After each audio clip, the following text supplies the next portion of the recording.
કથા છે ભગવાન શ્રી કૃષ્ણએ 3 પૂજા બતાવી. શ્રી ગિરિરાજજીની પૂજા એટલે પ્રકૃતિની પૂજા, ગાયોની પૂજા એટલે ઇકોનોમિકલ ડેવલપમેન્ટ. દ્વાપર યુગની અંદર પૈસા વાળો વ્યક્તિ કોને કહેવાતો?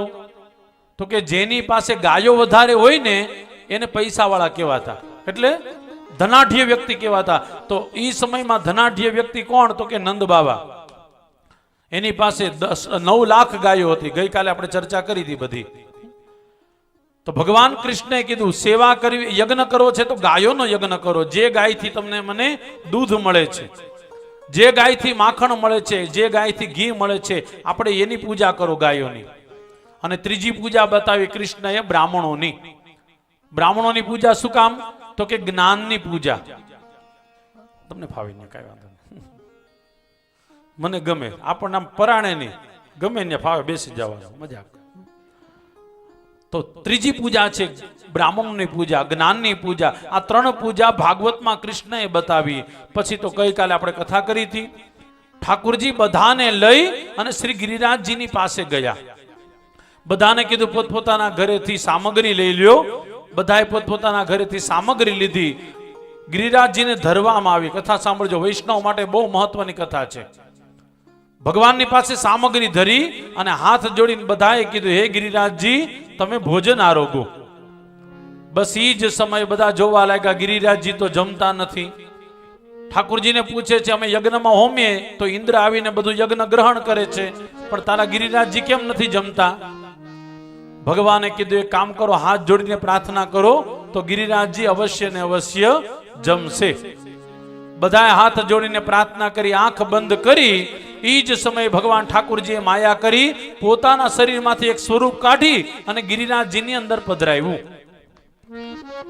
થોડી વાર થઈ, ભગવાને કીધું હવે આંખ ખોલો.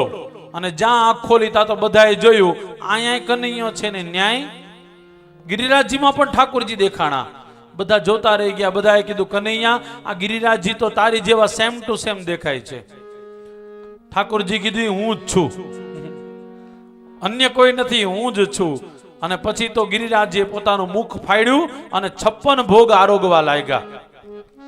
ભગવાને ભોગ આરોગ્યા છે અને ઈ ભોગ બધાને પ્રસાદ આપવામાં આવ્યો. ભગવાન જ્યાં સુધી ન જમે ત્યાં સુધી શું કહેવાય? સામગ્રી. અને ભગવાન જમી લે પછી પ્રસાદ. ભગવાને જમી લીધું એટલે બધાને પ્રસાદ આપ્યો. નારદજીને પણ પ્રસાદ આપ્યો. નારદજી 2 હાથમાં લઈ ગયા પ્રસાદ. એક હાથનો તો પોતે ખાઈ ગયા. હો, તમે આ હવેલીમાં જે મોહનથાળ બને ખાધો કે નહીં? શું કહેવાય એને? ઢાળો. બરાબર, ખાધો કે નહીં? એની જેવો મીઠો દુનિયામાં ક્યાંય ન બને. તમારા હાથે બનાવતો એ હવેલી જેવો તો ન જ બને. હો, કેમ ભાઈ? તો કે ભગવાનને ધરવામાં આવે છે અને ભગવાનને માટે છે. સત્યનારાયણનો શીરો કેવો લાગે? હવે એવો સેમ ટુ સેમ શીરો તમારા વેવાય હાટું બનાવજો. કેમ થાય? એવો બને કોઈ દી?